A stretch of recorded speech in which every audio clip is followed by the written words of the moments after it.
Hello everybody, I'm going to do a product review on this Harbor Freight's Central Electric 6-inch variable speed dual action polisher. This is item number 69924. I picked this up today. It says that they're $129.99 and it was on sale for $59.99. And I of course applied a 20% off coupon, so I got this for $47. I bought some other items with it. I'm going to show everything that I purchased because if you're going to polish a car or something like that, the tool itself is not going to get the job done. You have to buy some accessories, pads and whatnot to put on it. So everything I'm going to show you came from Harbor Freight, and I'll kind of rip out some rough figures on, how much it was. But I'm just going to tell you right now, my total purchase was $78.71. And it says right here on my receipt I saved $99. I looked at Lowe's actually looked at the Porter Cable brand. I'm sorry, it was Home Depot. The Porter Cable brand, it was $120, $119 just for the tool. I am a big fan of Porter Cable. I'm not going to discount that, but this is one of those tools that I'm not going to use all the time. I bought this primarily. I bought a cargo trailer. I haven't showed it yet, but it just was horribly oxidized, on the white paint. So I was out there by hand like I would normally do things, and I mean to tell you, there's a lot of surface area on a 7-foot by 16-foot trailer. So I've spent a little bit of money here to speed up my process. So moving on to it, I'm going to bring this back in and show you what I know about it, but I am going to show you the rest of the accessories real quick, things that I did pick up. I picked up 3 of these polishing pads. These are all originally $7.99. I got them for $3.99 a piece.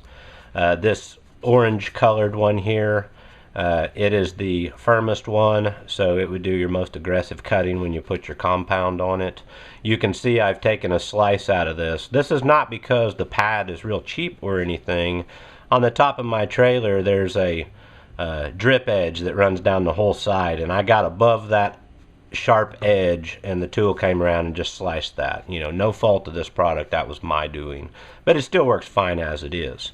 The hook and loop system on this thing, I'm just going to show you real quick. When you put your pad on, this is it's on there, man. This one's actually been kind of wet, but let me put on a dry one. There's a dry one. I mean, you have to really get in there and pull that off. So that part I can't complain about yet. Sorry about the camera there. I've used this maybe a half hour, before it got dark, and I had to go do some other things. So I did buy these 3 pads, like I said. This is the coarsest one. This would be your rougher cutting compounds that you would put on here, more aggressive cutting. If you had maybe some light stuff you were trying to get out, this is like the medium pad that you would potentially use for that. It's a little less aggressive, a little softer.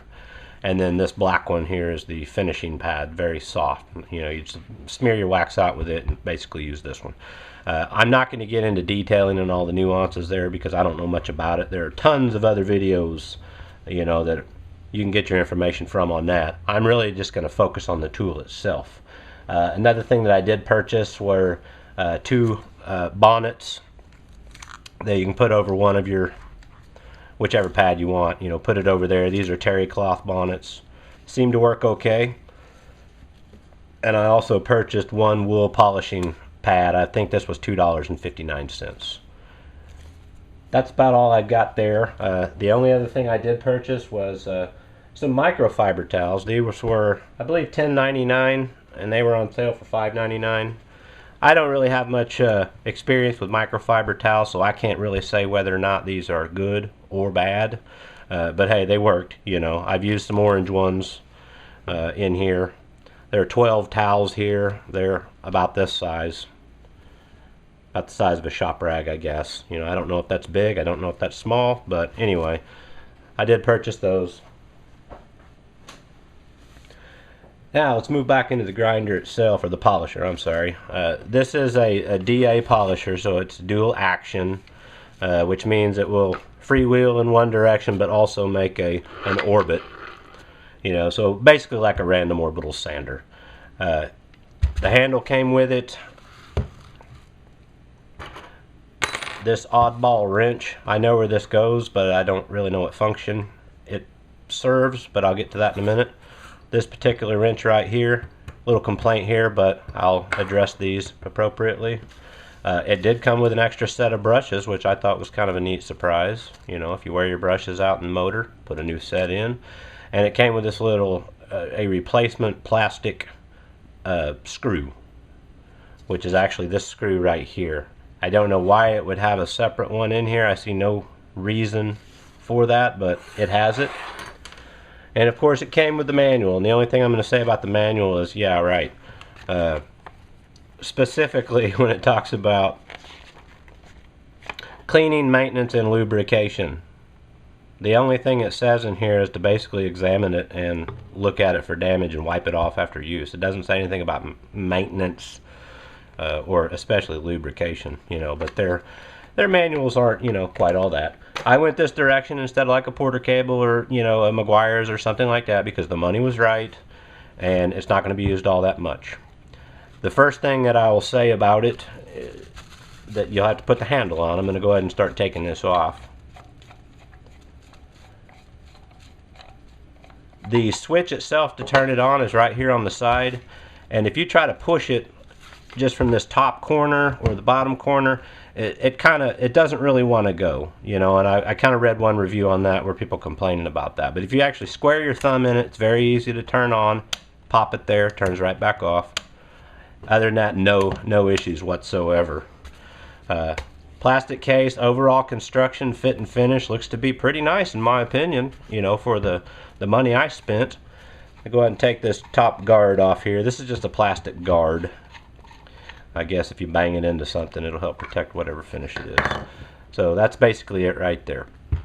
I'm going to show you how to take this pad off. I did not see replacements for these, the actual backer pad at Harbor Freight, to know if you can even get them if your hooks wear out. But it's a standard thread in there. It's like a 5/16 by 24, so any of ones that you could locate would pick it up. But in order to get this off, you're going to take this little wrench and you're going to insert it in the back here. There's a little notch. Hopefully you can see this notch, and you're going to put it in there, fish it down in there, and just kind of rotate this until you get it to hang on. And there I have it. Spin this off. There's the backer pad taken out. You know, the quality of this looks pretty good. Good hard rubber. It's got some fiber stuff in it, some metal pieces. You know, it is what it is. Seems to work. My complaint about this wrench is it's a little bit tight. You know, it's starting to loosen up because I've used it a couple times, but I'm going to go down through here with a light file or something and open this up just a little bit. So that's pretty much all you get right there. Nothing really to talk about. There's a tiny little sticker right here. I'm going to go ahead and pull it off, and there's a hole below it. And I'm going to try to look in here with a light. I'm just going to have to describe this. There's 1, 2,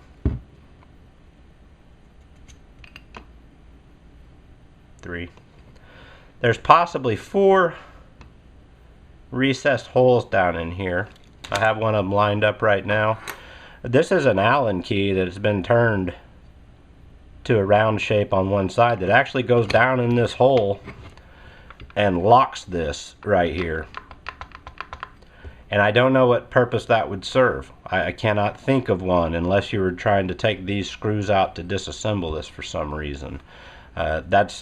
It came with it. It doesn't say anything in the manual about it, so if anybody can feed me a little info on that, I'd appreciate it, because I see this has absolutely no value, but it came with it. So with that being said, I'm going to go ahead and put the backer pad back on it. Same principle. Now you can really see how this is fitting in here. Just got the wrench lined up. The wrench will bite one of these corners. I guess if you wanted to, you could put that bar in there, lock this spindle, and actually kind of come in at an angle and grab this, but you can only turn a certain amount, so even still, you know, that's not how that would tighten up anyway. So like I said, I don't know what that's for. So just going to start the pad back on, give it a little snug, and then take the wrench back out. Now it's hooked up. Now this is variable speed. I'm going to turn it on here in just a minute. I'm going to go ahead and put a pad on it. You know, you're not supposed to just turn these on up in the air. You want to turn them on when they're on the surface. Turn them off before you lift it off the surface. But it sounds like an angle grinder because that's in essence what it is. One complaint that I had read, you know, somebody's saying that it vibrates. Well, I don't quite understand why they wouldn't say that, because that's what it's made to do. It does vibrate, but it doesn't shake out your hands. On the back there's a variable speed control from 1 to 6. I'm going to fire it up on 1. I'm just going to hold it here by hand. I'm not going to put the rest of the stuff on. I'm going to go ahead and wheel it up.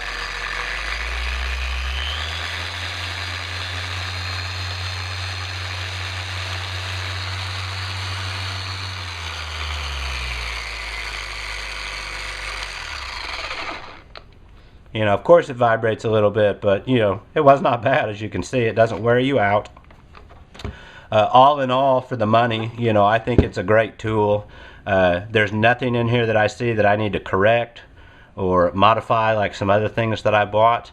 So I think it was a good deal. You know, this may not be for somebody that's in the professional business that does it every day.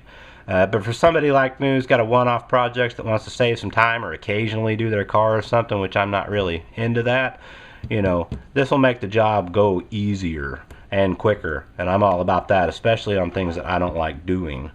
While I'm putting this back together, I'm just going to say something about Harbor Freight. You know, they get a lot of guff, you know, and people say that their stuff is just complete junk, this, that, and the other. And in a lot of occasions, that is an entirely 100% correct statement. But I'm going to disagree with a lot of those statements because they do have some really good things there.